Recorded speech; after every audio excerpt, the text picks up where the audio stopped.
7:30, so we can start. Yeah. Are we both things going? Yes, on this. Okay. I should still have the logo on, just waiting for you. That was just for the. So are we live or not? No, we're definitely not. I accept this. Okay. He's got that, he's like a conference. It's like we sent him to a conference, like let him, Yeah, I understand, yeah, let him confirm. So, okay. And yeah, yes, it's right. Good evening, everybody. Welcome to the Tuxedo Board meeting. We call this meeting to order. We start with a pledge of allegiance. Please rise. I pledge allegiance to the flag of the United States of America and to the republic for which it stands, one nation, under God, indivisible, with liberty and justice for all.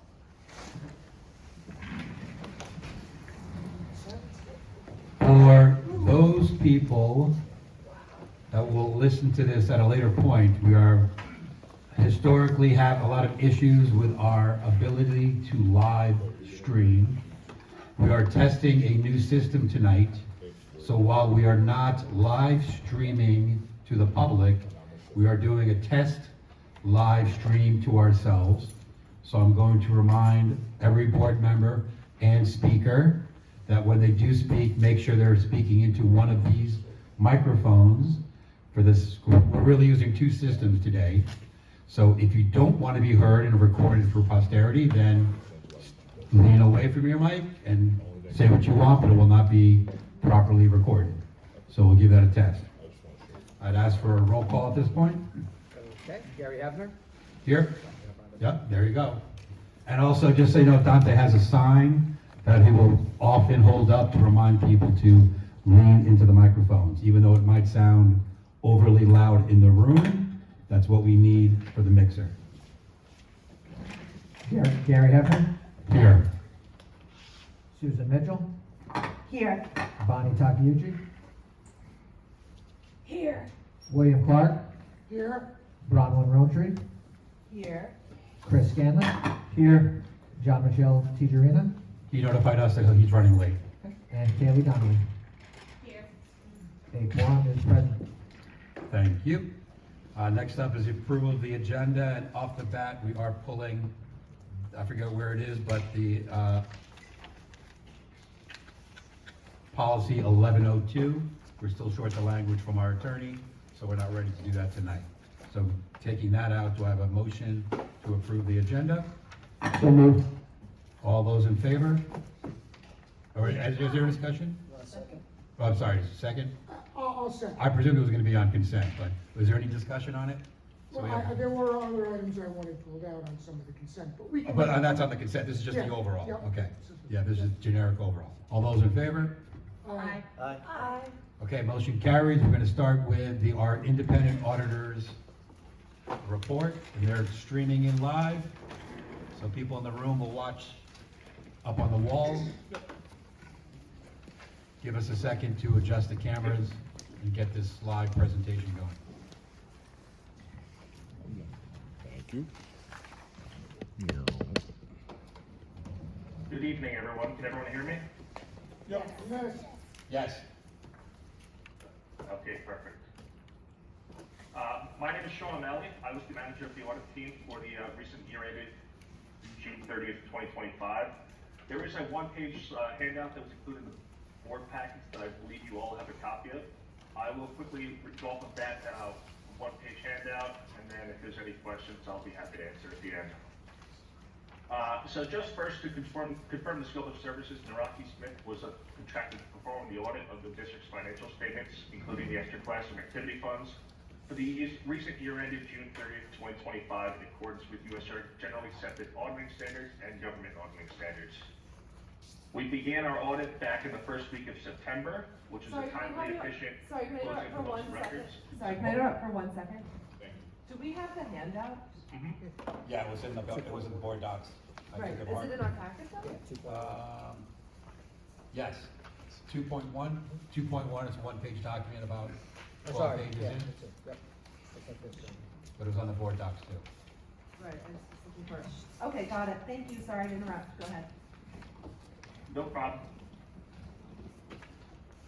We started our audit back in the first week of September, which indicates that the district closed their books and were ready for audit within 60 days of year end, which is a timely, efficient closing. As usual, we had excellent cooperation from the business office led by Walter. And we met with the audit committee back on November 5th to go over the draft financial statements in detail, as well as the results of the audit. And the financial statements were issued upon acceptance by the audit committee. Our auditor's reports are all clean or unmodified opinions, indicating no material weaknesses nor significant deficiencies in internal control. And as part of our audit this year, we had no compliance findings. So overall, a very clean audit report. Just to quickly go over some financial highlights for you. The biggest thing this year was that there was a new GASB standard we had to implement, and that was related to compensated absences.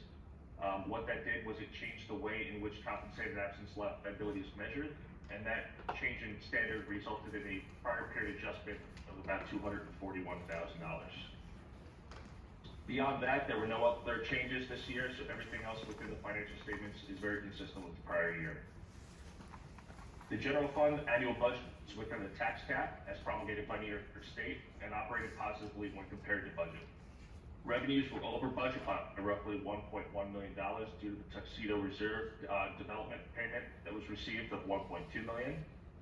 Expenditures were under budget by about 1.5% for $247,000, and the district has allocated $500,000 to next year's budget, which is separately appropriated and included in your assigned fund balance. All general fund balance, the fund balance reserves were within reasonable legal limits. The food service program or your school lunch fund also operated positively for the year. On the capital asset side, the district invested $167,000 in capital asset additions during the current year, and they reduced their ongoing debt obligations by $76,000, sitting at a total of $1.2 million. We did have one minor recommendation this year on improving segregation of duties as it relates to the cash receipt process. But aside from that, all prior audit recommendations have been fully implemented. And as I said, overall, a very clean audit report this year. So I thank you for having me for a few minutes, and if there's any questions, I'd be happy to answer them. So I have one question, which is, can you just explain a little bit more clearly on number 4, the last circle bullet point? District is allocating $500K to next year's budget. Allocating $500K of what to next year's budget? From what's that? So essentially, the district is allocating $500,000 of fund balance to balance next year's budget, meaning your expenses are higher than your budgeted revenues. So that is listed as appropriated fund balance in this year's report, as it's already designated for next year. But that's what that represents, is really the amount that was needed to balance next year's budget. And that came off of the budget that was adopted, correct? I'm sorry, I couldn't hear you. That number came from the budget that we adopted? Okay. Yes. Just to make sure that number was something that, we were in austerity, and we had to basically take what we had the year before. That number Correct. transitioned from the year before. So theoretically, Correct. the year The amount is before, unchanged. we were also operating at a $500,000 deficit, correct? Yes. Yep. So- The amount is right. unchanged from the prior year. So we came into the year using $500,000 of fund balance, which would be obviously deficit spending. And it's just sort of a follow-up and a lead into the next bullet point there, just above the end, 4.0 there. The expenditures were under budget by $247,000. So just for clarity purposes here, we said we were gonna deficit spend $500,000. And we spent 253 or whatever it was. And we were under that through fiscal management for 247,000, correct? Absolutely. So in essence, the district budgeted for a $500,000 deficit for the year, and they came out with an $838,000 positive surplus for the year. So that is largely due to the Tuxedo Reserve contribution, as well as the district's prudent management on the expense side this year. Thank you. The reason why I reiterate that is because there was a lot of turbulence last year as to, how much money was coming into the district. We obviously, our fund balance ran out. And, how much we were trying to save by eliminating positions to offset positions that we adopted in the middle of the year. So the end result of that was the 500,000 that we anticipated using as deficit spending. We saved 247,000. Thank you. So one more question, and if this isn't a you question, just tell me and we'll ask it to the correct person. But of the 1.2 million that you have here as the Tuxedo reserve, minus the 500,000 that's allocated to next year's budget, where is the remaining money? The two aren't really related. The $1.2 million for Tuxedo Reserve it's going to be a total of $2.5 million that's paid over 2 years. So the $1.2 million was the major highlight of why the district's revenues were over budget this year, because that was not within last year's budget. So that's really just the driving change, is why we highlighted it. Okay. Any other questions? All right, thank you very much. Thank you to both of you and your firm. Great job. Thank you, everyone. Have a good evening. Appreciate it. Thank you, Sean. I do love audits that show, even if it's a two-time limited, but revenues were more than expected, expenses were less than expected, and we paid off a huge chunk of debt that we were carrying. Doesn't mean we're out of the hole yet, because our surpluses have been depleted over the past half dozen years with some false numbers in terms of what we were really collecting and spending, but I believe those days are over, and our true and accurate reporting for the last year and a half is doing a better job, and it shows when we have a perfectly clear and clean audit with not one hiccup. So thank you to everybody who's responsible for the finances for the last year and a half to get us to this point. All right, superintendent's report.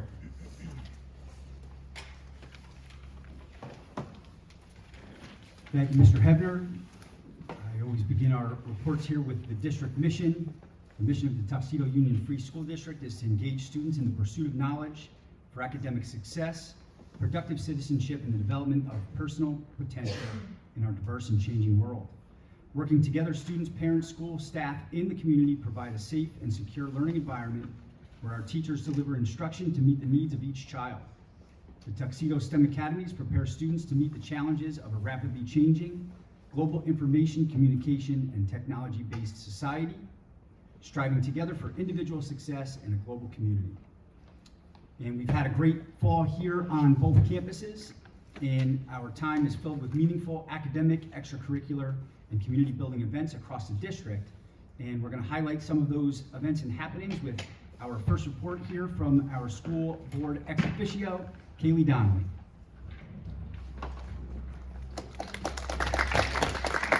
Doctor, how do we get her a mic? Yep, her mic's right there.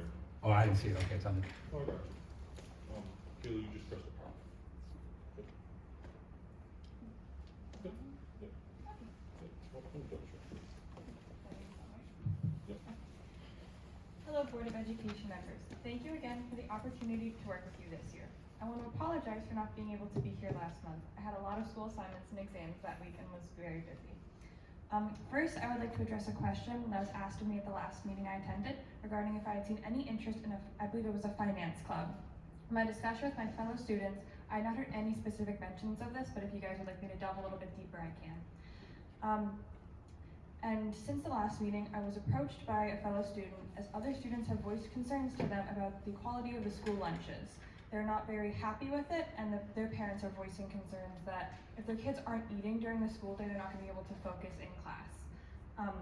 This was very recent that they'd approached me, so I have not, done any more research. But again, if you would like me to, I can do that. But yeah, that was very recent. Now, this month is bound to be a very busy time in our school with a lot happening in our sports, academics, and service organizations. The cross-country team competed in their league and section championships on Tuesday, November 4th. They finished up their season with a great showing. Our girls volleyball team has won sectionals and made it all the way to regionals. Last week we did a presentation of medals and awards before they departed for the game, and we are all very proud of them for such an amazing season. Now, all fall sports have wrapped up, and girls and boys wrestling and girls and boys basketball have started this week. Varsity and JV started this Monday, and modified teams will start later on, I believe. Then, in terms of our academics, many seniors have sent in college applications, including myself, already aiming for early acceptance through early action. A few students have already heard back from some colleges, with much more news to come. Our first quarter ended on November 7th, and the students that had made the high honor roll in the first quarter had breakfast with our principal on Monday, and students that made honor roll got another treat. This is an event that will continue at the end of each quarter.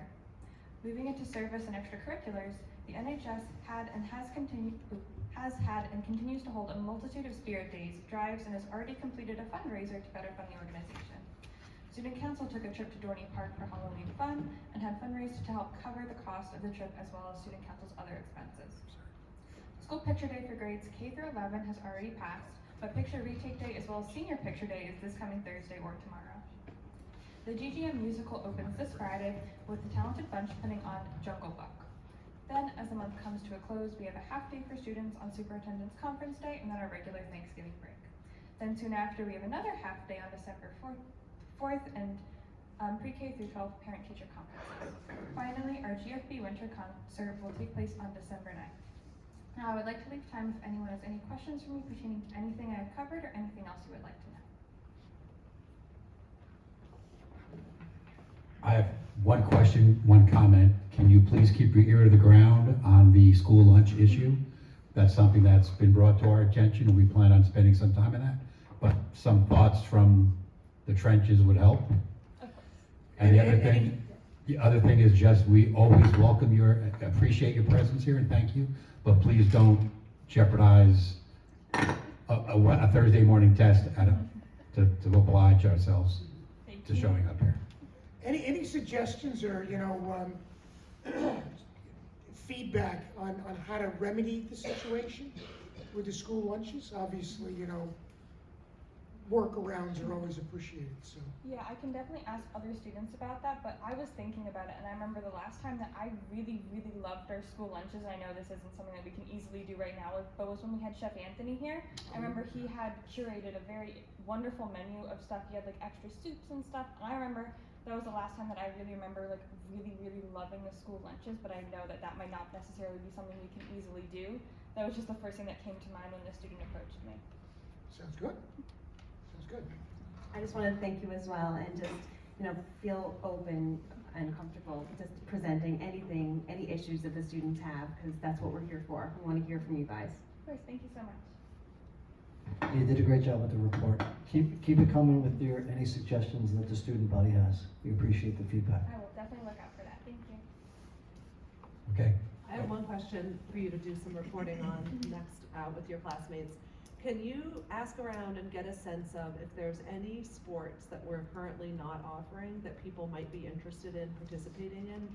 We're trying to get a sense of interest level at the high school in various athletic offerings that maybe aren't currently on the table. Okay, of course, yeah. I think I must have already heard stuff like that. I just wasn't paying too much attention to it, but now I'll definitely put more of a focus on that. Thank you. Mm-hmm. Thanks, Kaylee, great job. Thank you.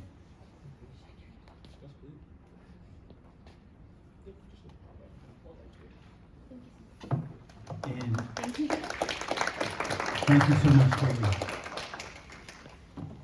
Please welcome remarks from our GGM principal, Principal Jenna Park.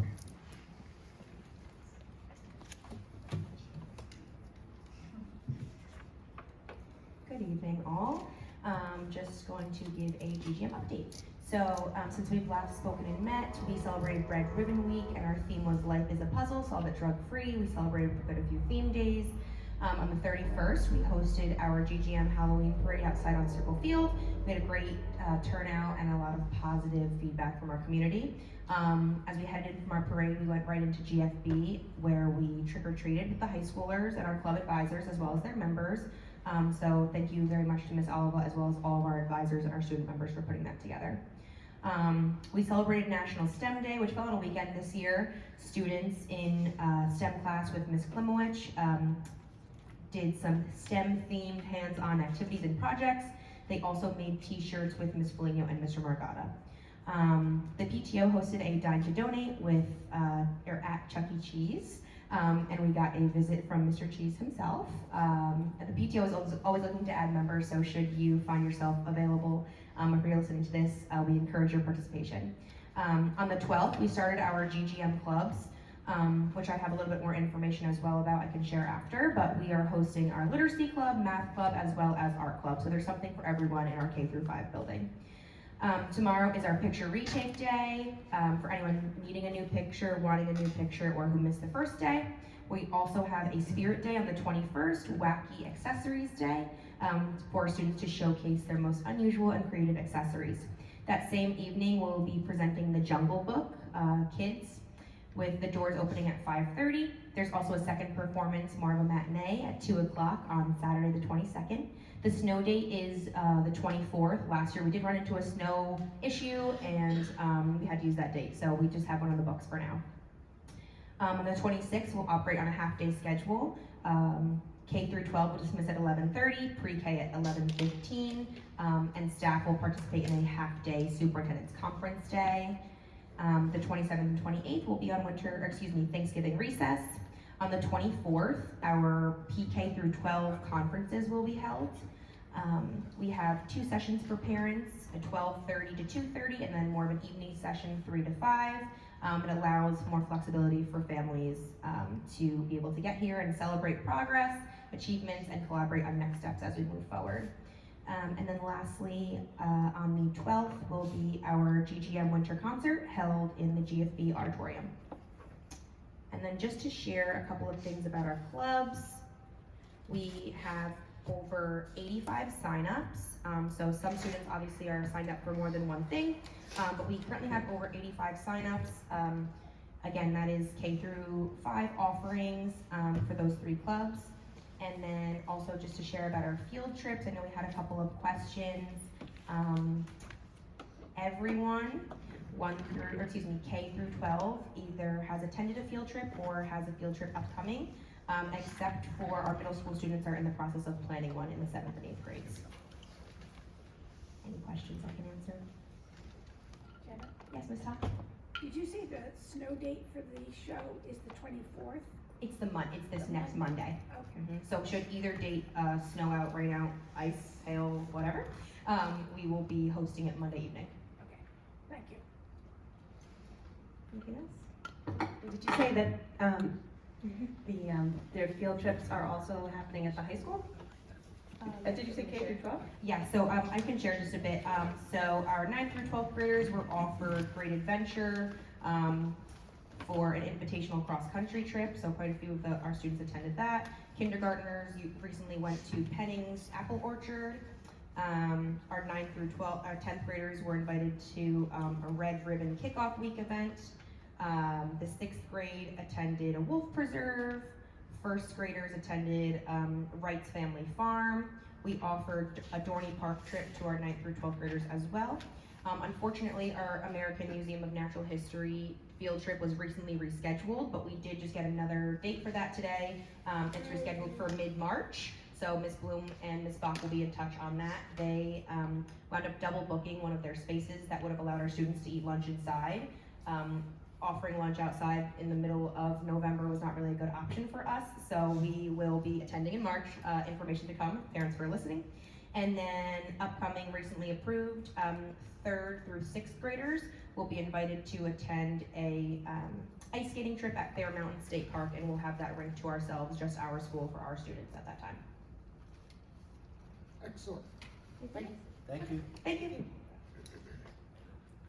Principal Park, I'll ask you to hang out up there for just a minute as we jump into our next section of my remarks. And with your permission, President Hebner, we could maybe take a look at going out of order for the agenda for Yes. 3.7. Is there any objection to moving 3.7 approval of tenure up to this point of the meeting? See no objection, go ahead.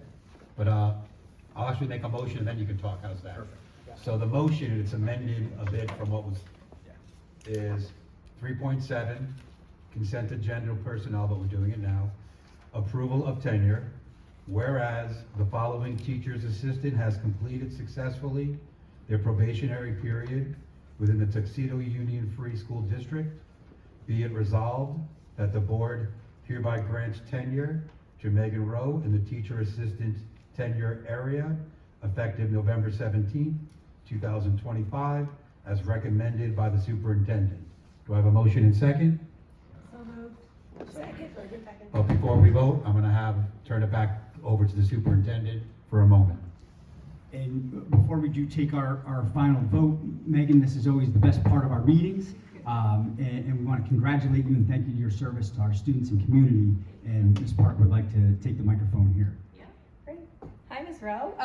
So tonight we're proud to recognize a dedicated member of our GGM community as we recommend her for tenure as a teacher assistant. Before joining us, Megan spent 7 years at the Learning Experience as a lead pre-K teacher, building a strong early childhood foundation that she brings to our students every day here in GGM. She's currently working toward becoming a pre-K teacher as well, because in her words, there's nothing more fun than introducing young children to new things. She began her journey in Tuxedo in April of 2021, coming to us from the Clarkstown School District, in a very different environment where she saw thousands of students every day. So something that she noted immediately when she came here in Tuxedo is that we're not just a number, but we are a name. And Megan notes that she knows most all of our students, at least pre-K through 7, if not more, having the chance to work with them over the last few years. She's been able to build strong relationships with every student as well as staff members, and we're so appreciative of her level of commitment and connection. So as she prepares for a personal, exciting personal milestone, also her wedding in June 2026, we're so grateful that she continues to share her talent and passion with our students every day. So tonight, the superintendent will be recommending her for tenure. So I won't say congratulations quite yet, but we're very proud of you and happy to have you on the team. You're welcome. Any questions, comments, or discussion? And I will start with thank you and congratulations. Thank you. All right, all those in favor signify by saying aye. Aye. Aye. Motion carries unanimously. Thank you. Congratulations. Congratulations.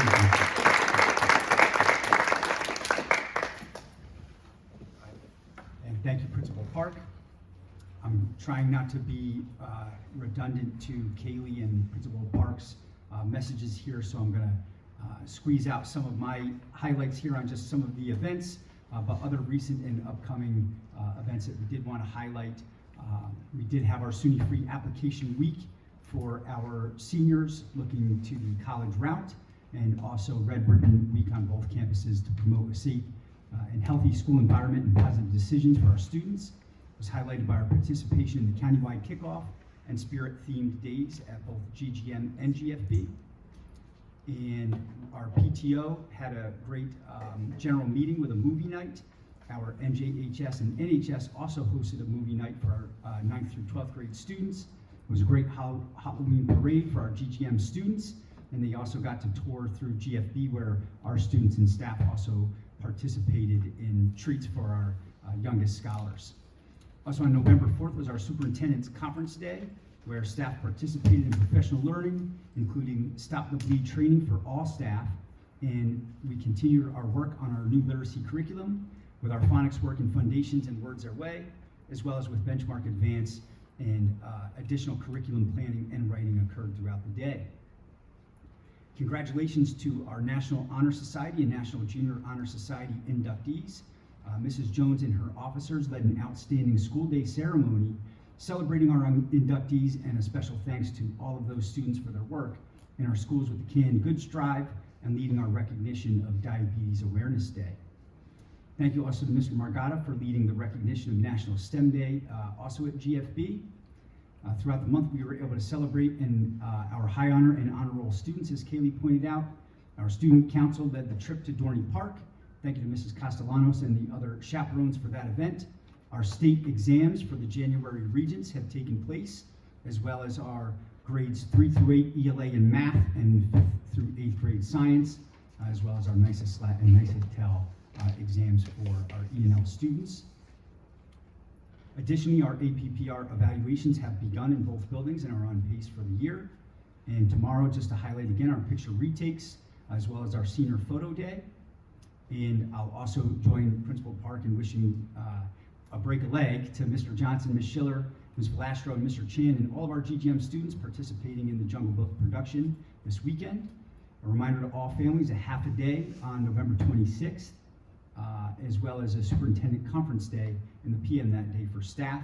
And we'll observe our Thanksgiving recess on November 27th and 28th. A reminder to families that December 4th is also a half a day for students across the district, as we will have our pre-K through 12 parent-teacher conferences throughout the afternoon until our normal dismissal time, as well as a 3 through 5 p.m. Session for families. And in December, just a reminder, our GFB winter concert is December 9th. The GGM concert is the 12th. And our second 5-week progress report ending period will be on December 12th. As we're planning ahead, a reminder to all families as well that December 22nd to January 2nd is our winter recess.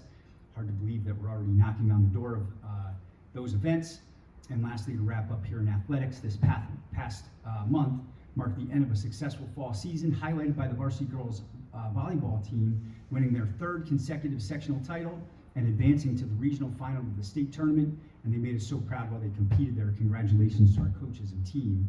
And the varsity cross-country team concluded their season competing at sectionals this month, while the girls modified volleyball and modified boys soccer wrapped up, and the winter season has kicked off this week here with boys and girls varsity wrestling, girls and boys JV basketball, and modified boys basketball taking place.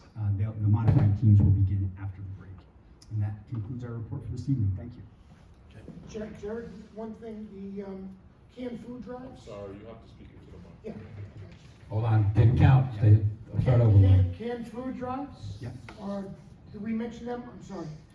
So one of the canned food drives concluded. I believe that we're still collecting if there's donations to come in for For holiday the season. rice, okay. Yeah. And we also have the food drive on? Or the toy drive? The toy drive, yes. Toy Thank you. drive is the 13th to the I 15th? must have missed that. in That's there. okay, there's Yeah, a thank lot of you. information there, man, I'm just making sure that it gets out, because you see the boxes around the community. Thank you, sir. And, so 13th to December 15th, books, Legos, toys, games, board games, stuffed animals, not for my kids, please. Yeah, and certainly those can come in with our students, and if anybody in the community listening wants to make those donations, we'll receive those at your school. Thank you. I think a good time to bring them is when you come to the play. That's right. Anything else for the superintendent? Okay, moving on, 2.4, committee reports. I know some committees have submitted their written reports. The other ones we will accept whenever and incorporate them into the minutes. Does any committee chairperson want to highlight something in their written report and or bring up something that's not in the report in a brief highlighting section? And it's not responsible, you don't have to, because the written report is what really counts. Bonnie, you're leaning in. Go ahead. I am, because You start. I didn't submit a written report, but I have it here, so I can read it. No, we don't need reports written. We need it incorporated in the minutes so written. If you want to highlight something, the most important thing or a new thing, that's what this portion's for. Okay, well, one thing that I'm excited about is we're working, on enhancing the atmosphere in the cafeteria, and we've discussed this. We have a committee, Jennifer Jones, Michelle Foligno, and Ryan Fitzsimmons. They've been meeting, I think, 3 times, and we actually have some mock-ups of what we're proposing, but the main feature is going to be a student-painted tornado mural. The theme for the room is going to be school spirit and achievement, and I can pass the packet around so you can take a look at the mock-up that we have, that we're working with so far. But you'll see in the report, the committee has made many other strides besides that. Okay, thank you. We'll go around this way maybe, Susan, if you want. Microphone. So for the wellness committee, we had some, we discussed ideas for how to bring wellness opportunities and to highlight them for the students at school. So we were talking about potential, like a half-day wellness day, things like, you know, where there's activities related to wellness where they could, you know, get more in tune, you know, more self-awareness and all those kind of things. So the ideas were flowing. We are certainly just in the ideas phase and nothing to suggest at this time, but I'm really grateful that we have a lot of committee members who are very dedicated to this topic. Good, thank you. Mr. Michelle? Matt, were you able to print what I sent?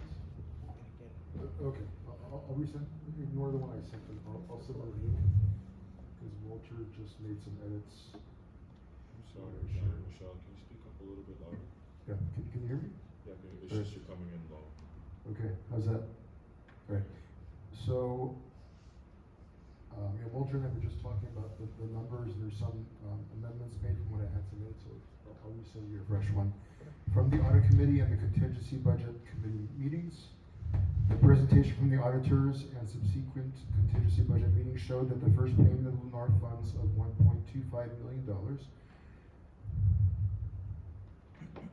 were placed into miscellaneous in the auditor's report. We have the auditor's report. Right.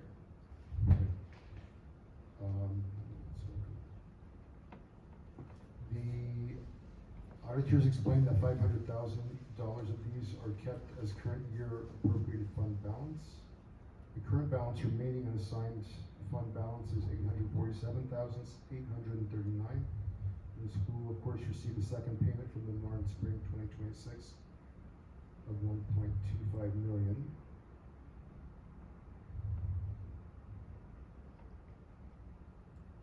And then, if this is correct, $263,000 of these were used to balance the budget of the 24-25 school year budget.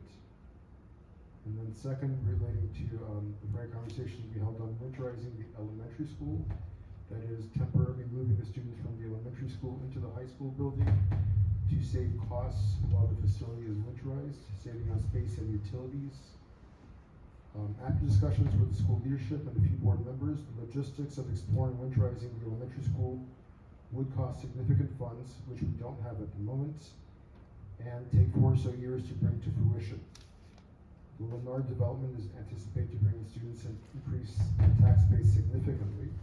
At this time, winterizing the elementary school does not present a viable and logical solution. Okay. So this is from the Student Success Committee, and I'm not gonna say everything, you can look at the whole report online, but I wanted to highlight one piece, maybe two, but we'll start with one, which is, we had previously been talking about GGM academics, and after some further conversations with the administration and amongst the committee, one thing that we might be looking to explore is surging AIS to making it to all students as part of their day, to all GGM students. This is not a guarantee, this is something that we're looking into. Not sure if we'll be able to make it work logistically or financially, but one of the benefits, if we can, is not only does it permit students who need additional help to receive those services on a regular basis, but it would also create a time during the class day when students who are excelling academically can do some more advanced work as well, so that the needs of all the students would be met, sort of create a gifted and talented space within GGM, which I think would be helpful and appreciated. But again, this is something that's still in very early stages. We're looking into it and figuring out what can be done. One thing that I did want to highlight is, I know Ms. Park and Mr. Kamar have mentioned the GGM after school clubs. The reading and math club element of that, part of what is going to be incorporated is reinforcing some key skills for the state tests and making sure that students understand how to use the technology for the test so that they're not stymied by unfamiliar technology when it comes to the test. So that is a helpful benefit. Not only are the clubs fun, but hopefully they also help our students to perform to their true abilities. And the last thing that I'll mention is similar to the question that I asked Kaylee about athletics. Is the committee is in the process of speaking internally and working with administration to think about possible athletic opportunities to increase participation and retention in the athletic program in the JV and the varsity levels. So we welcome all input from community members, whether you have a kid who graduated 20 years ago and loved a sport, have a kid who's in high school now, have a pre-care who you think would love a sport, would like to know sort of where do the community stands, where are parents thinking that kids might like to participate, so we can see if it's something that we can make available if it's not already available, and that's it. Thank you. Anybody else, any questions on this? So Matt, I just remind you, as written committee reports come in, please add them to whichever minutes are the closest. So if somebody gave it to you like in a week, it's still for this meeting, but in 3 weeks, it would be for the next meeting. And always make sure they're posted for the public, and the board members have them also as they come in. And I would ask anybody listening to this, when you look through the written committee reports, that is your chance to see what real change on the ground that the board and the administration and staff here are trying to do. So if you like something, speak up. If something's missing, speak up. If there's something you don't like, speak up. That's what's the meat and potatoes of what we're trying to do over the next year. And I'd just like to add, the policy committee did not formally meet yet, but we had a pre-meeting, and we are working on the organizational piece just to get to know how we are going to be updating our policies. So we're working on it, and we will be formally meeting most likely in January and hitting the ground running. We have a lot of work to do, but now with these pre-meetings, it's giving us a clear plan of how we're going to get it done. And I'm just going to turn it over to you for the OCSBA report. Okay, so Explain to people, just remind people what that is. So the Orange County School Board Association is a group of school board members, one from each Orange County district in Orange County. And I'm happy to represent our district. And when I go there, basically, there's reports. Usually there's a speaker. And the topic for November was Portrait of a Graduate. So I'm there to kind of take notes and just kind of share some of that information with you. And then there's an opportunity for us just to collaborate and share ideas. So I'll share a little bit about that after I speak about Portrait of a Graduate. So I'm not really going to go into it in a lot of detail because it's quite complex. I know Mr. Kmart has discussed it before, but it is something that it has been approved, but it's something that is going to be a multi-phase project, and it'll be. I think Mr. Kmart will give us updates as we go, but just to know that it does exist, the state has approved it, and I'm just going to read a description of what it is. It says, the New York State Portrait of a Graduate outlines a shared vision for student success, emphasizing holistic development, culturally responsive practices, and future readiness. School board members are essential in bringing this vision to life through local policy and resource allocation. So in their presentation, the thing that they said was, why does this matter to school boards? And what is going in the future, it's not something that's being funded by the state, it sounds like. So it's something that we may need to allocate money towards. So for example, they were saying that some of the students part of this program is doing internships in the community, so that there may be a need for us to get insurance for students to be able to go out into the community, and that money is not going to be provided. We're going to have to come up with that money. So you can elaborate more on it, but they were just saying it from a school board perspective, just to keep an eye out for upcoming information about it, because we may need to include it in our budget. And then the next month is going to be a legislative forum. So Senators Skoufis and some assemblywomen and assemblymen are going to be there. So they want questions ahead of time and they're open to, if you want to send me questions about budgeting, basically state budgets and what they allocate to schools, they're open to questions. So if you have any questions, I'd be happy to relay them. And I also went to the New York State School Board Association Annual Convention in Manhattan.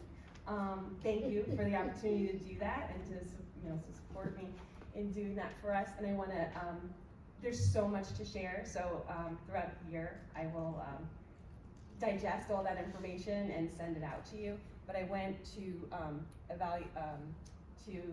sessions on superintendent's evaluations, on conflict resolution, mental health in schools, community collaboration. It was a 3-day event, and I am chock full of information, so I can't wait to share it with you. Great. Thank you, Susan. Thank you. Yeah, thank you. All right, moving on to the approval of the consent agenda items under personnel. I'm pulling 3.2 for a language change, so I'll just pull it out and explain it separately. Will, you had something here, or? No, Joe Michelle wanted 3.6 out. 3.6. Anything else? I think we got a motion to pull out 3.7 even though. Yes, 3.7. 3.7 is completed already. Yes, 3.7. So 3.7 is already done. We can ask questions about items, no? Yeah, especially if it's a minor question, to keep it in. Pull out 3.8 just for. All right, so I got 3.2, 3.6, We'll make it 3.8. Okay, but questions? I just have a question on Yeah. 3.5. Sure. It might be a quick question. The approval of the lead independent evaluator. Jared, perhaps you can explain why we need lead independent evaluators. Is this somebody that we have every year? Is this a new addition? What is this? Yeah, thanks, Bronwyn. That's a great question. So part of our APPR process is the evaluation process of all of our licensed staff. So for our teachers, our principals, we go through that. Depending on if you're probationary or tenured, there's different requirements for it. So typically in the buildings, it's designated that the principals are the lead evaluator. And then in our APPR plan, we have independent evaluators. So for our buildings, for example, Principal Park is the lead for her teaching staff, and then I come in as the independent and vice versa. In the dual role environment that we're in, where I'm wearing several hats, just to ensure that we keep on pace with that, this would allow Dr. Cagliano, as we've done in years past, to be board approved to be able to do that. So if I feel like we're in the weeds and falling behind, there's specific calendar benchmarks that we want to make sure that we're up to speed on. So this would approve him on an as-needed basis. And I would share with you for GGM, Dr. Cagliano would be great to come in to do the independence for Principal Park. I would still do all of the leads for GFB. And then we would look to do the same thing eventually for the principals. In the current format, I would evaluate Principal Park would evaluate me. That would alleviate having Principal Park have to evaluate the superintendent, allowing Dr. Cagliano to be the evaluator for that. So you'll see that coming in a future month. So I assume there's some kind of salary or stipend associated with this, but that's not part of this. That would be approved separately? Correct. Okay, Yeah. so we're just approving his ability to serve as the lead or independent evaluator, and then we would need to separately approve salary, stipend. Wouldn't we want to know the cost before we approve the? Well, that's what, is this? They should be tied together. Right, Yeah. okay. So what the intended plan was, so we have a contract approved with Dr. Cagliano. We can contract through him as a consultant with the Mid-Hudson Study Council. And right now, our contract has him just approved for mentoring. So he's reached back out to that agency to add that component for lead evaluator. And we just process-wise approve him. If he's approved to do it, they're gonna amend the contract, and then the next month, we would approve the contractual piece. So he wouldn't engage in that work until that component happened. If it's the board's preference, we could certainly pull that, but he's, for the teaching component, he is scheduled to be back in town in December. So we were looking to get that approved so that he could begin that work. The bifurcation of the approval process is kind of that third intermediary that we have to say we want him for this, and then they'll amend the contract, which has to be approved. we have But so he him. can't start work until we've approved a salary, right? Correct. Okay, so Yeah. him being back in December isn't really Wouldn't matter material until if the we. December meeting. Right. Right, Okay. right. Yes. Questions on this or anything else? What is the question on, or actually, let me start. 3.2, a motion to approve the consent agenda items, which we'll get to in a moment. If there's no objection, I'm amending that language to read. This is 3.2, motion to approve leave of absence for employee number 1022, effective November 19th of this year to January 5th of next year. So I'm no longer pulling that out, but there's just some change in that language that had to be corrected. 3.6, is there any questions we can answer now about 3.6? Who pulled that? Again, I just want, were there, others who were competing for the position? That's Brendan, For, Brendan's position. transportation? Yeah, so for this position, this has been explored for some time now, with the anticipated retirement of Joanne Martin. And part of the discussion centered around, this particular placement is heavily driven by the cost savings component. So the initial look was internally what viable options might we have in-house at the moment. Can you explain, is Mr. Iron going to be taking over all of Joanne's duties or only a portion? Can you just explain what that's gonna look like for those who may not have been following the saga? Sure. So one of the things that we're looking at for Ms. Martin wears several hats for us for the transportation component. Of course, we contract out through First Student with our former MapBus contract. So we're in an RFP process right now, looking for to go out to bid for securing our transportation contracts. So as we move forward here, Walter Kaufman, it's a fairly common model where your business official would take on a portion of that administrative piece, especially when you have a scenario like ours where we're contracting that component out. So Mr. Kaufman is our school business administrator, will take on a large portion of the administrative end of it, and then the remaining piece of it would fall under what would be more like a transportation liaison component. Certainly Ms. Martin and all that she does is difficult to replace. So we're looking at our operation and how we can absorb some of that into the current roles that we have. And as you said, this is coming at a significant savings. Yes. Were there any alternates who were explored? No, this is something we've spoken about for 5 months, and the decision of the board was to look internally first. We found a candidate internally first who's more than qualified. Because of potential conflicts, we made sure that our counsel, our attorney, was involved hands-on in every step of the amended duties of that person and the salary of that person. And ultimately, it's somebody in-house. We wanted somebody familiar, and we're saving money. So that was the plan. So we definitely did not want anybody else, because there's nobody else that we would have saved money and would have it's a win-win for us.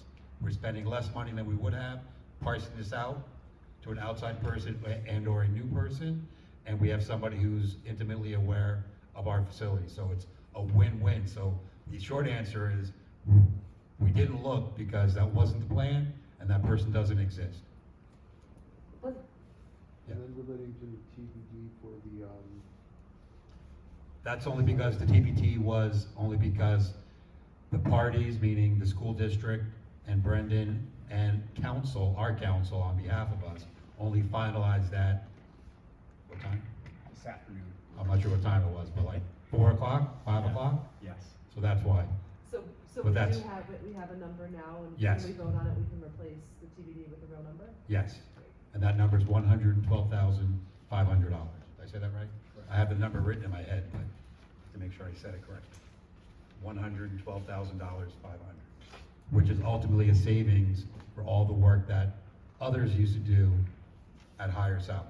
So that is Mr. Iron's entire salary, that's not an additional amount? Correct. Okay. Correct, yes. And I would We highlight also. value busing, but that's really valuing the busing. That's his old salary plus all his new duties, everything coupled together. He would maintain his position as head building maintenance supervisor, would take on these additional duties.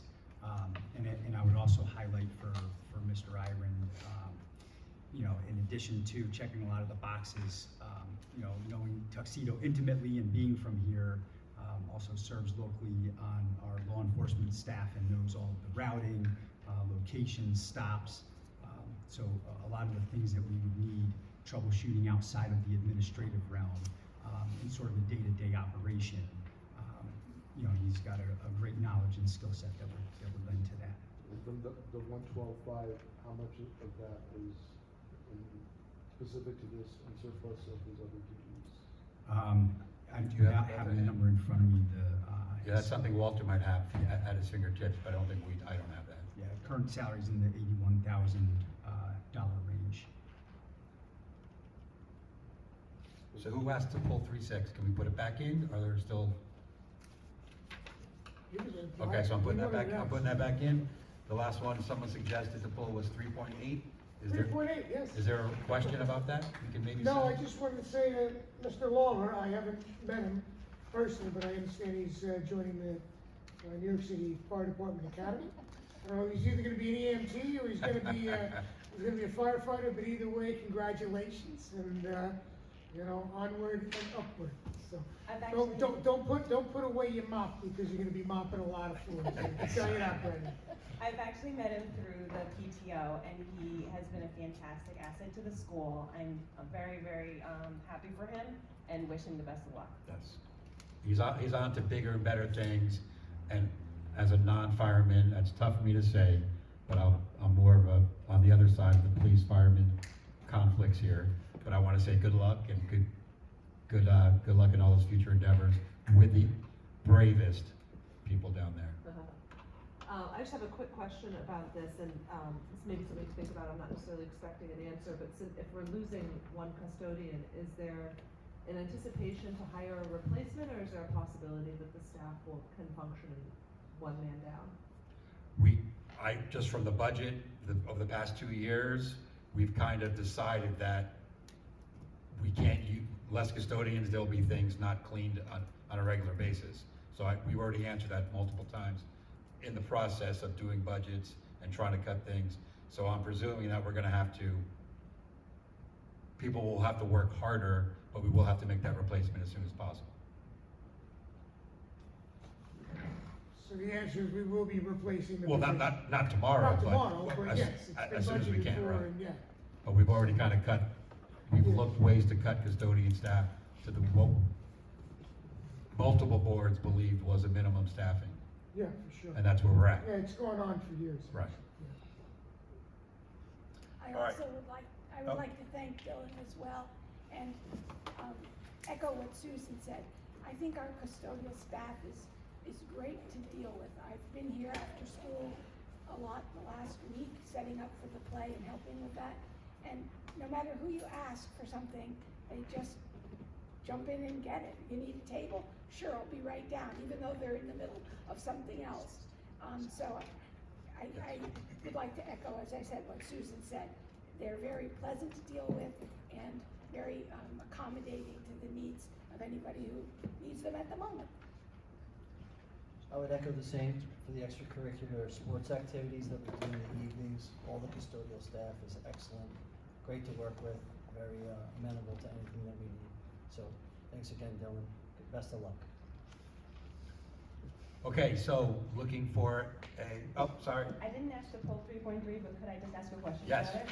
Okay, just because I'd like to learn. As far as having mentors, is that a contractual thing? Like, are we required to provide mentors to teachers? Yeah, it's both contractual and part of the state mandates for certification for new teachers. Okay, thank you. So Yes. It's less than 2 years, I think. Yeah, he's less than the window. Okay. He's had some lead replacements, but the I'm sorry, Chris, aggregate can of. you speak up a little bit Chris louder? Lauder. Yes, understood, thank you. Got it. And before we move on, I just also wanted to wish Dylan also all the best. A great young man and employee for us, and he's going to be a great addition for FDNY. As long as he still remembers how to mop the floor. Easy over there. Jerry, one more question on 3.5, not to go back to that again. Are we Yeah. gonna be listing the school lead evaluators for teachers and for principals at the next meeting as well? I thought we had those already, right? Did we do that already? At the, yeah, like at the, Previously? at the, Yeah, the reorg. At the reorg meeting in July. We did it? Yeah. Okay, Janet and I are approved for both of those. okay, great, Yeah. thank you, I'll cross-reference them and double check. thank you. Jerry, question for you. Do we want to do 3.6? First, add it, salary. I'm gonna do it all in one vote. Okay. So I'm asking for a motion and second for one large consent for every item with the following caveats. 3.2, we amended the language to include leave of absence. 3.6, we're amending to include $112,500. 3.7, we pulled because it's already passed. And, no, and that's it, right? Yes, and that's it. So with all those caveats, do I have a motion to approve the consent agenda? So moved. Second? Second? Any discussion? All those in favor? Aye. Aye. Motion carries, great, Gary, I still have a problem with 3.6. okay. Should we discuss it, or do I Um, just No, vote that no, individually? it's, What, is it a question or a you wanna vote no on it? We can pull that separately. Do you have a question or you wanna vote no? Can we discuss it, or? Yeah, we can discuss, you wanna, we- is it something for public or executive session? Oh, that's fine, okay. So we'll just remember to bring it up there.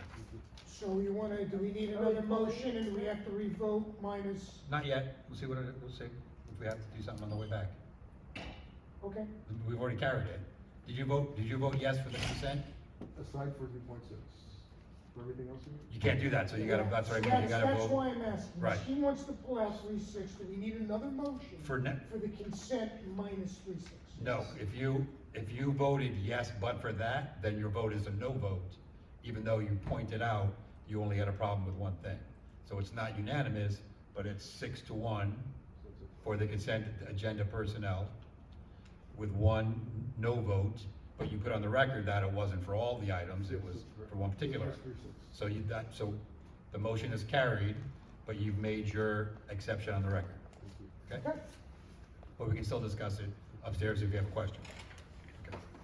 Consent agenda business, so we have 4.1 business office reports, 4.2, I won't read them all, I'll let you go through them. It includes some recent meeting minutes, thank you for Matt for that. The amendment to the Board of Ed meeting calendar, I would note, was based on, was it BOCES, or someone told us we had to because there wasn't enough time, and I think the April meeting, but we had to move The something to. election? Yeah, so we had to move something up, so that's the reason for that. So, any questions before we ask for anything to be pulled? What questions do we have for 4 point anything? Actually, yeah, before it's, I won't pull it, it's just, 4.1 on the check warrants, I would ask you. 4.1 on the check warrants, I just wanted Walter to know, page 6, on the check warrants. I'm glad Brendan's here tonight, because he'll answer my question. It's $4,000 for a blower, and I believe it's for the GGM building. Brendan, did you hear that at all? Do we have a $4,000 expense for a blower in GGM? Mid-month, You just wanna know what it was for? yeah. There we go, yeah, 10/21/25. 141/215, that's it, Off the top of my head, yeah, is that working out? that was yours, check number. Wait, is that That's all. going on? So, Yeah, Yeah. off the top of my head, I do not know, without Okay. having Walter here, because I don't know check numbers or anything with Yeah. that. Off the top of my head, I'm not recalling any blower replacements. Could that have been from the work at the end of the summer? It could have been I was gonna say, it could've been from multi-purpose months room. earlier. If that's when the bill actually came through, the invoice. that Yeah, the that's billing was probably what done. it is. A lot of Yeah. these things are dated Yeah. and backdated, so Yeah. it probably just got paid. Our AC was down, over here in the. Yeah, as I'm sure you all remember. Yeah, we all do, and you know, like, you know, some Yeah. of those, what do you call those univents? Univents, yeah. Yeah, that's what I was thinking, Yeah. it was like, well, you know, Yeah. if it breaks down 5 times, then we bought a new Yeah. univent at 20 grand, right? So I'm just. This one would be bigger for this room, but Okay. That roughly was for any page class would 6. be around that area. That was, yes, yeah, I'll get that to Walter and he'll yeah, get back to whatever, us. Okay, it's not a big deal if you can, you know, Yeah. figure out what it was. sure, sounds good. So, I have a question on 4.1 of the appropriation status detail. For the BOCES services for the Board of Ed, the encumbrance of 11,750,000, what would that be for? Just so, before we put these guys on the spot, Walter is at a conference/training. Okay. That's why he's not here. I think any 4.1 questions, we should put in an email for a follow-up at the next. Yeah, I was gonna say, Okay, because okay. Walter will know this quickly instead of guessing what we think it's probably gonna be. Okay. If there's any questions about specific items, Walter's back in 2 days? Right, Walter's back in 2 days, we'll, you know. we'll send put it on him- Monday. Yeah. Give the guy a break. That was for BOCES, services for Board of Ed. Yeah, yeah. I mean, I know we use BOCES for the school, but what do we use it for the Board of Ed? Anything else anywhere, 4.1 or anything in the 4s? Are we pulling 4.5? Any of the 4s? 4.5, I think. You wanna pull it or ask a question? No, I think you needed to pull it. Oh, yes, I'm sorry. You needed to pull it. 4.5 we are pulling because we were unable to finalize the language with our council.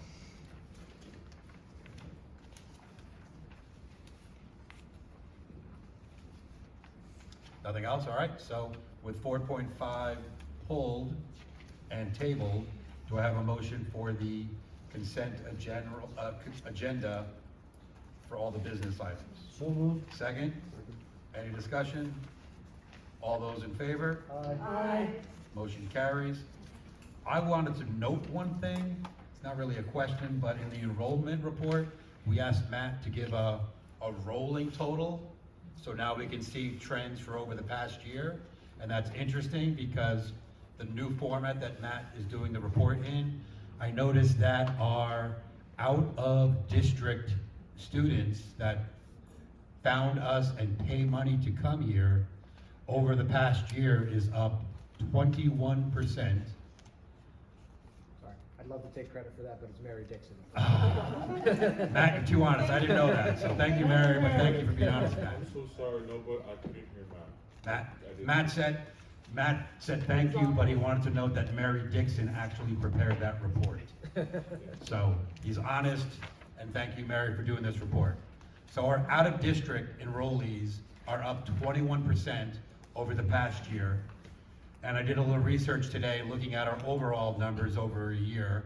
And while in New York State, attendance in public schools are down 5.9%, I'm not that good at math, so I'm rounding it up to 6%, just under 6%, over the last 4 years, which is approximately 1.5% decrease in public school students, K through 12 in New York State, we are down, our enrollment's down only 1%, so we're 33% ahead of the rest of the state in student decrease enrollment. So everybody thinks our enrollment down, and we're actually up in many areas, and we're doing better than the rest of the state. So thank you again to the staff, the teachers, and actually the parents that send their kids here, whether they live here or whether they live somewhere else and they choose us. So thank you. What's next? All right, future agenda items. So this is anything that we forgot or skipped, or I spoke to somebody about bringing something up. Forgot who it was. Maybe we covered it already. Anybody want to add a new item? All right, I'm seeing nothing, so we're going to, yep, Bonnie, speak up. Sorry. Jared, we had a discussion last week about people coming into the school to help with activities while the students are in school, and you were mentioning something I think that your home district does. I know PTO people come in during the day to book fairs and other kinds of things. You were gonna look into it, I know it's been a busy week, but that might be something that I'd like to discuss at a future meeting, if we want to develop a policy for that. Sure, just to fill the public and the rest of the board in on our discussion, looking at our current policy when we get requests for, various things that happen throughout the day. Currently, any kind of visitor typically would be an after-hours type situation. It gets sometimes into a gray area when we have a volunteer effort happening, and that was the scenario, getting ready for the GGM play and decorating. Having parents that want to come in during the school day, lacking a process to be able to really approve that. And a common practice in many districts is, you want to have a procedure in place so that if you're going to entertain that, for example, many schools will do an approved volunteer list that might or might not, the purview of the board and the policy include, fingerprinting and getting approval and submitting that. So for example, if a parent wanted to go on a field trip as a chaperone, they would follow that vetted process and be approved. So that was the gist of the conversation that Bonnie and I had. And right now, we just lack a mechanism to be able to sign off on that one way or the other. So I think it's definitely worth us exploring a bit further. Thank you. Yeah, I'll get some more information. Anything else? I always feel free if I'm going too fast. If I'm going too fast, feel free to slow me down. All right, so sidewalk railing repair. I almost tripped coming up. Just kidding. But we finally got a plan. Okay. We do, and I actually, I'm glad you're bringing it up, and it's on the agenda here to amend the plan a little bit, and just give the board a little bit more information. I'll start with the initially and then the more information. The two railings going down the sidewalk on the hill outside the door here, where the feet tie into the concrete, have just deteriorated to a point where it needs some immediate attention. So Mr. Iron and I have done some work in exploring on this. Brendan sought out some quotes, and the question is always repair or replace. And the issue is with with salt and water and the ground freeze through the winter time, the legs, the bottom portion of the legs have rusted out. So in many spots where those legs attach to the ground, you can shake the whole railing, it's just not attached. So the rail closest to the road needs the most immediate attention. Looking at them, we feel confident in working with the vendor that we had on site, that we would be able to replace the roadside one this year is imminent, and then the grass side railing is also needing attention, but not as imminent. So we would look to that for a future budget cycle. The cost to repair would be about $4,900, and we thought initially that the cost to replace would be about $12,000. And the repair is feasible, but new numbers came in where we could replace the entire railing for $7,500.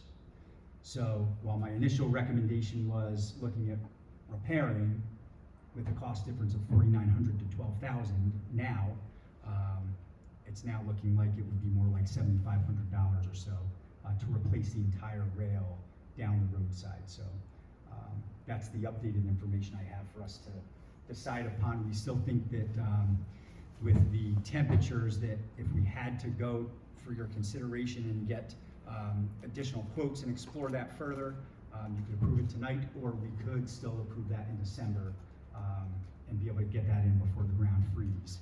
But we'd be getting close at that point.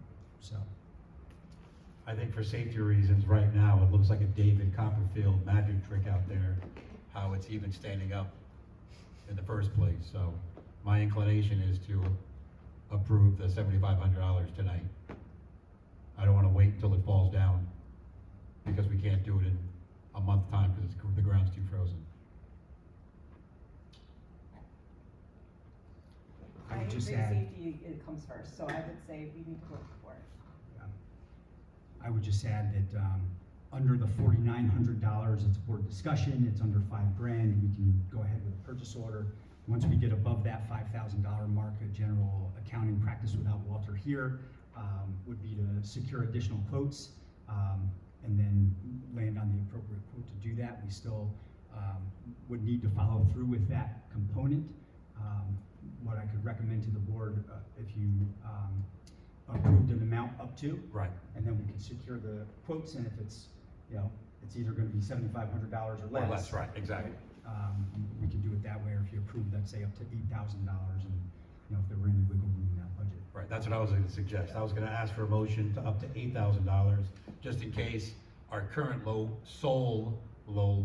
bidder says, oh, there's a little problem here, a couple $100.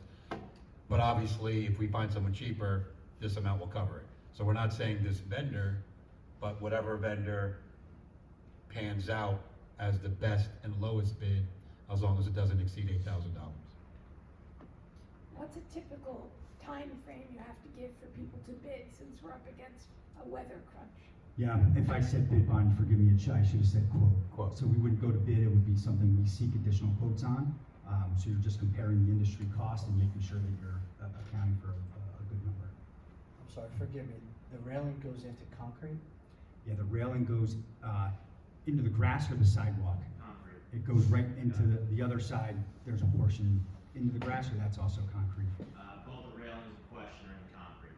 Yeah, so, go ahead. So considering the cold, I mean, concrete, you really wanna be at above 50 degrees for it to set properly. So, I mean, we're right up against that Yeah. at this point. I mean, there- Time's the essence. we may have a couple more days of 50 we may breach, but other than that, it's gonna be challenging. Talking with the vendor that I did have this quote from, they can put antifreeze in the cement to try to make it where it actually can go to a lower temperature. It's just we will be on a time crunch because if it starts getting below freezing on a regular basis, the cement won't cure properly. Yeah. So we probably have till maybe mid-December, Okay. and then have to wait till that spring. If So anything you're- changes on that, there's any new materials that they can use where it will be as solid and will cure properly, I'll keep you guys posted and we can go through it at any point in And time. from a safety perspective, you don't think that this can wait, this needs to happen now and not in the Yeah, spring? no, it should happen immediately. Okay, thank you. To try and be brief here. In April of 2022, this was actually part of the budget proposal for the capital improvements project. So this has been going on for 4 years. This thing is literally oxidized to the point where it's gonna tip over. So it should be absolutely a no-brainer at this point. So Yeah. just be happy that it doesn't cost, you know, $15,000. And be happy that nobody got hurt. Yeah, And I- and no one's sued us yet. Well, I would note that while an ongoing problem, in terms of safety and priority, this was something that was cut in prior budgets and prior priorities. So if that, to be fair to prior boards, going back multiple years, while there's always a danger, it was felt it wasn't that dangerous, we've gone beyond that at this point. So just to be fair, it's not a new problem, it's not something we've changed our opinion on, it's something that we tried to put off until now we no longer can put it off. And what I can say, it's not like it's costing more now, it's just, we're just finally getting to it. It's not like it's, if we did it 2 years ago, it would have cost less.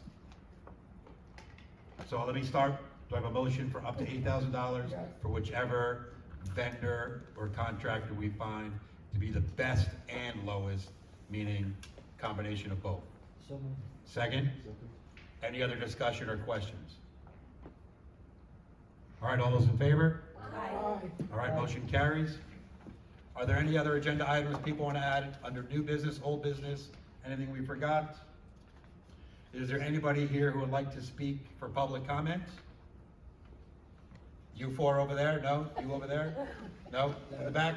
Over there? There are no public comments on email either. Okay, perfect.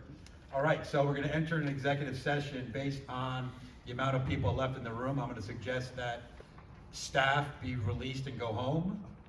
And the two people that have to remain, go somewhere, and we'll just have our executive session right here. Oh. Could I highlight I'm sorry. I was Yes. gonna Are we mute all still the on? mics, so I'm gonna have to mute everything, turn this into. Is that a pain? Is Yeah, why that, don't we just go up? is that a pain? Okay, I thought you could just bloop. Yeah, let's I go. could, but it's, Are we this still will on? keep going and anybody walking by. Yeah. Okay, that's fine, I take it back, we'll go upstairs. I would like to congratulate Brendan. Brendan, congratulations. Thank you. One more thing, or maybe more than one thing, but at least one more thing before we go upstairs. Just on top of the railing, I did want to highlight that we did look ahead and looking at, that's obviously our handicap accessibility ramp from the hill to GGM. And we have the accommodations where we would still be able to get folks up to campus, and then instead of coming through our cafeteria door to enter the building, we have an additional entrance exit in the middle of the building between the front door and the other wing. That would be our ADA access. So, yeah, we would, so when that work happens, we would have that taped off, so people obviously couldn't use the hill during that time. We would get that in as fast as we can in light of that. So, Okay, thank you. So I have a motion to go to executive session. Second, Motion? all those in favor? Aye. Okay. We're not live, but for anybody watching, when this is posted, we do not expect to have any action after executive session, but fast forward to the end, just to make sure. And we're clear. What did you do to yourself, Brendan? What did you sign up for, my friend?